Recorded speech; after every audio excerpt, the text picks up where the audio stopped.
Hey everyone, welcome to the channel.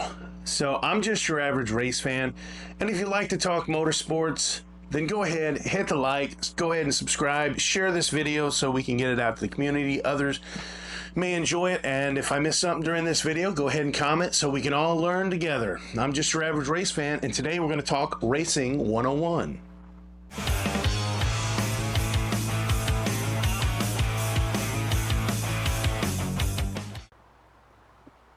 Hey everybody, I'm just your average race fan, and I bet you didn't think you were coming to a lecture today when you got on YouTube. That's okay. We'll try to make it interesting. We'll be talking about motorsports. So we're going to break down the nightly format of the local track in your area. So a lot of times I take people to dirt tracks and they have questions throughout the night about what's going on, what exactly is this, So that's what we're going to try to tackle. Now, we won't tackle everything in this video because I'm trying not to make it too long, which is why I'm going to stop rambling. So let's get to it. Okay, so the first thing I want to talk about is safety. So there are a lot of safety precautions put into place, but one of the things is the catch fence. So make sure when the racing action is going on and if you've got little ones, make sure you're keeping them back from the fence because there can be dirt, maybe some debris. They try to keep rocks out of the track, but you don't want any of that getting thrown up and hurting the little one. Now, if you're sitting in the stands, I don't want to scare anybody. If you're sitting in the stands, you're fine. You might get a little dirt thrown up, but it's nothing too bad. Another thing, if you do decide to go down in the pits, some of these pit areas are not the most well lit.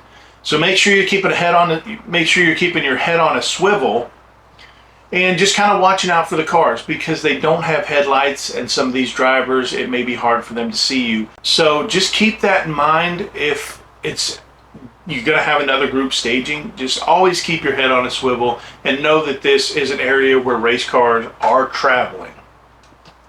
Okay, so now that we got that out of the way, let's talk about hot laps. Okay, a lot of times when I take people to the races for the first time, the cars will come out, and once they come out, they'll be a little spread out. It'll look a little random, and if you think it looks random, you wouldn't be wrong. There's not much going on. In fact, when people ask me, they're like, "Hey, are we racing? Who's winning?" And then they'll tell me it looks kind of random, and it's like, well, we're not actually racing now. And nobody's winning, because we're not actually racing. And it is random. If you think it looks that way, you're right. Hot laps is just something they do so that the drivers can it's kind of like practice, but it's very quick. So it's a chance for every driver that night that's driving in every class to get a look at the track. And they'll bring them on, they don't line them up or anything. The flagman will kind of tell them to get up to speed, and then they'll throw the green flag. They'll normally give them anywhere from 3 to 4 laps, just depending, and that way everybody gets a good look at the track.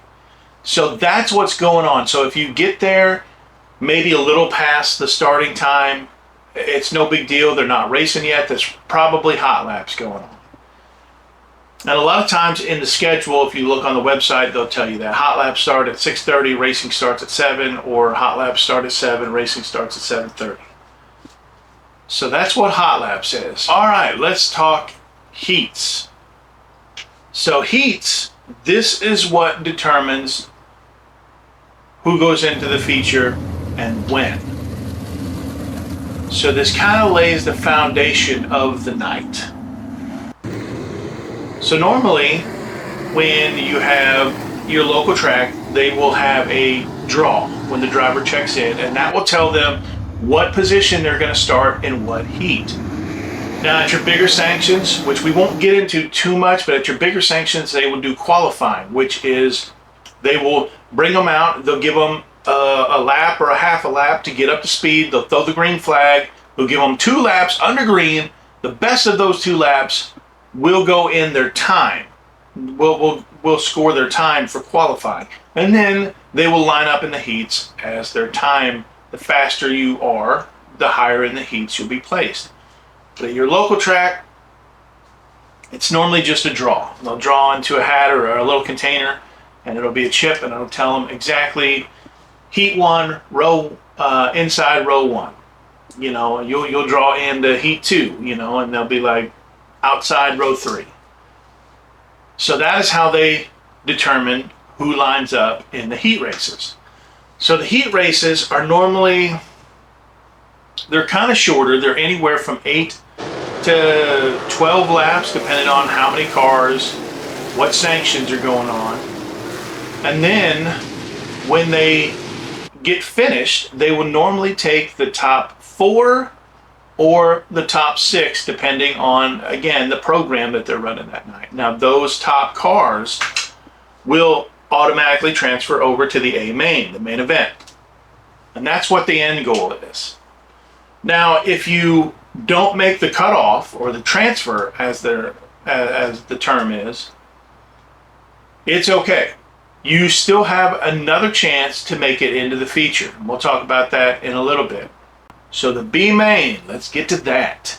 This is the chance for all those people that didn't automatically transfer over into the heats due to finishing above the final transfer spot. All the people in the back of those heats, now they get thrown into the B main. Now this is their last chance. If they don't make the B main, if they don't make the transfer spots, then they go home. Or they pack up and just watch the race as a spectator for the rest of the night. So during this race, what will happen is you'll have, just like the heats, you'll have so many transfer spots, whether it's the top 4, the top 6, somewhere in there, there's going to be a cutoff. Everybody behind that has to go to their trailers, load up, and go home empty-handed for the night. And if you finish above that final transfer spot, you will start at the back of the A main. Now the B main is normally around 15 to 18 laps, depending. So they've ran the B main. Don't worry, there's plenty more racing. And now you've got the A main, the main event, the thing everybody's been waiting for. So this is what everybody wants to get in. Not just win, but you want to just get into the A main, because 1, it's your shot at that feature win.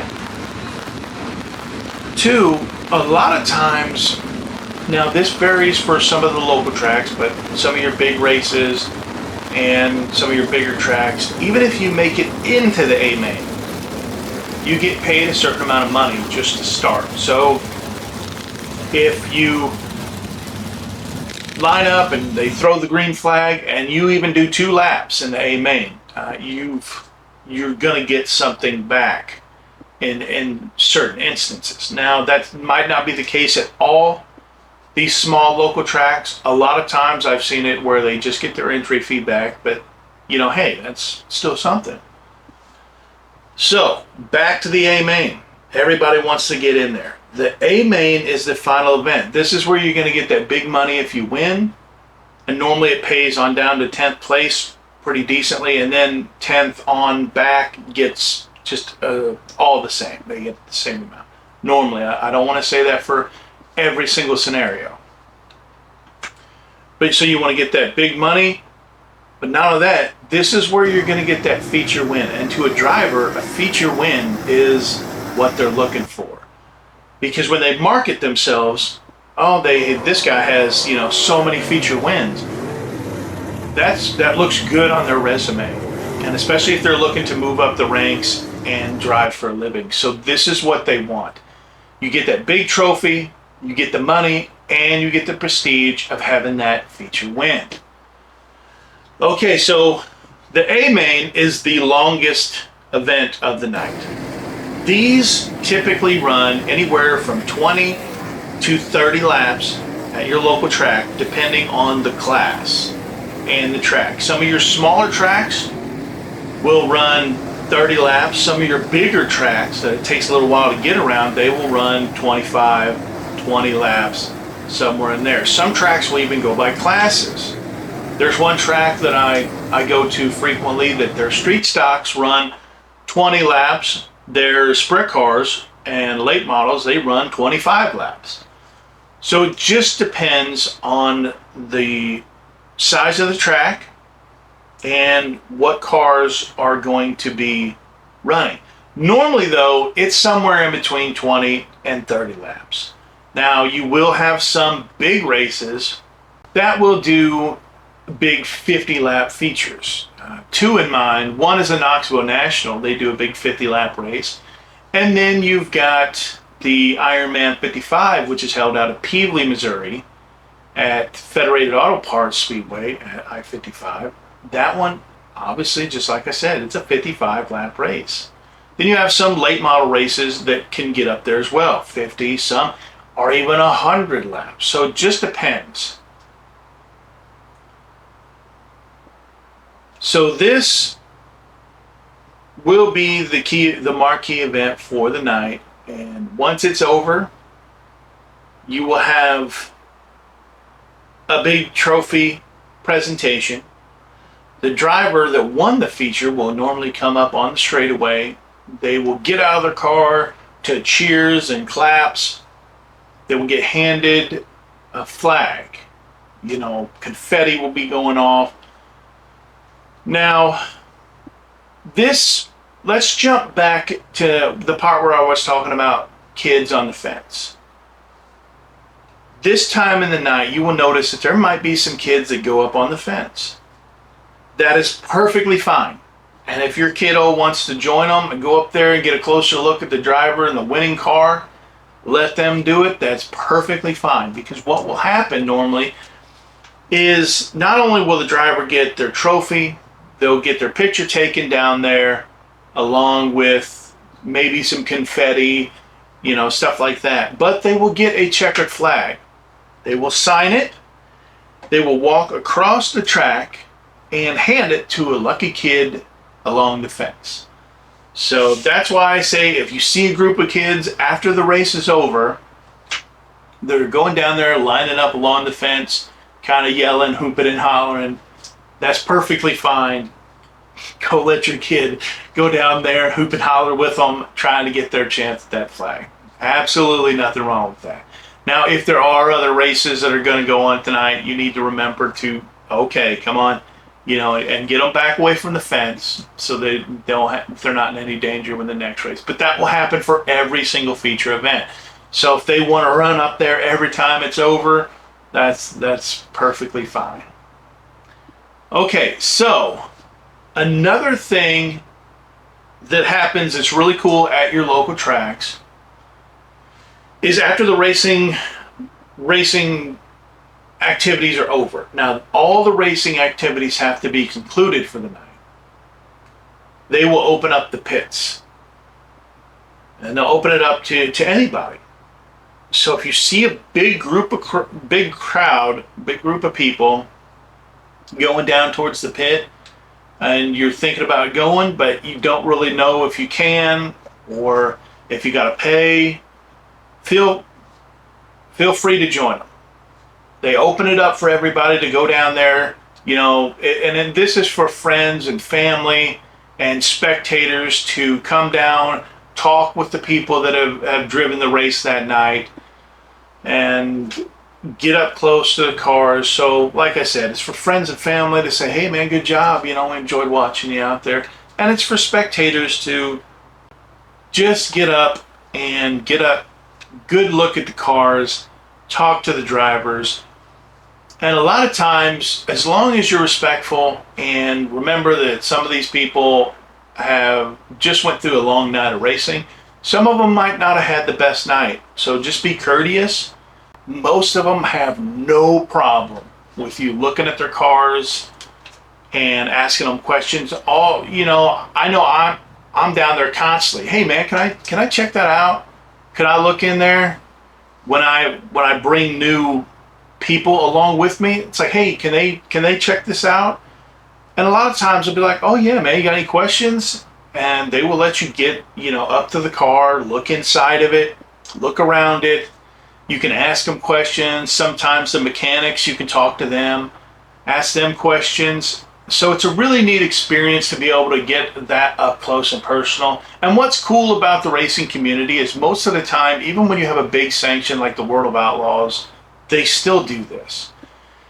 You can go down and, talk to some of these drivers that you see on TV every week if you watch the World of Outlaws on television or Flow Racing or whatever.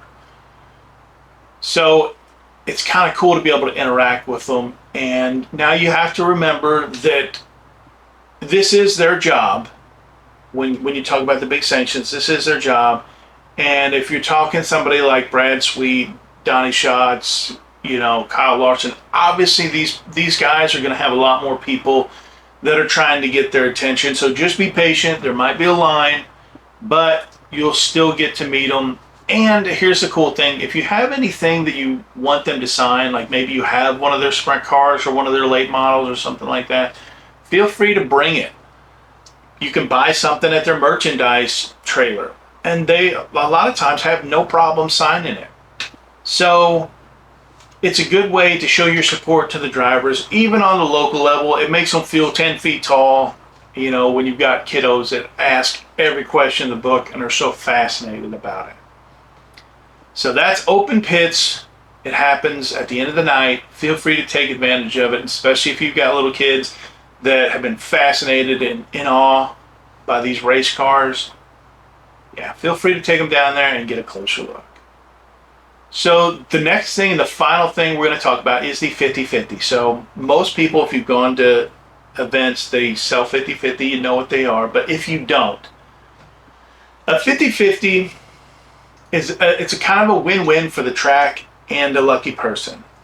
So what happens is you'll buy whatever their price is, however many. Normally they've got a deal. So if you buy the more tickets you buy, the better deal it is. But even if you only buy one, what happens is they collect all this money and they collect all the tickets. And somewhere towards the end of the night, it's probably, most of the time it's after the first feature or somewhere in there, they will draw a ticket out of whatever container they're using, and they will read it off to the crowd. Now, if you have that lucky ticket, well, guess what? Half of that money that everybody put in for the night goes home with you. The other half goes put into the driver's point fund, and that helps support the track, and it helps give the drivers a little bit more money at the end of the year to make it kind of, a little bit worth their while. Obviously, on the local circuit, they're not making it rich, so this just helps out. But like I said, it also can go home. It also goes home with the lucky ticket holders, so it kind of makes their night too. Sometimes at your local tracks, it can be anywhere from $200, $300, $150. But hey, that's not a bad night. You go to a race, you buy a ticket or two, and you walk away with a couple $100 if your ticket's called. That ain't bad. Now, and some of these big races, obviously the more people that go, the more people buy the tickets, which means the bigger the pot is.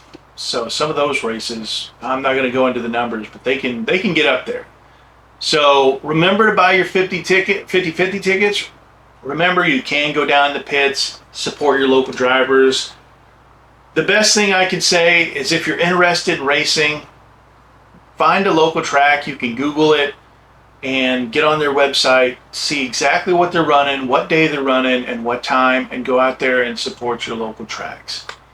It's really a lot of fun, and when you break it down, it's about similar to going to the movies, only you get a full evening of entertainment. So if you're new to motorsports, I hope you got something out of this video. As always, the most important thing is that you go out and get your experience.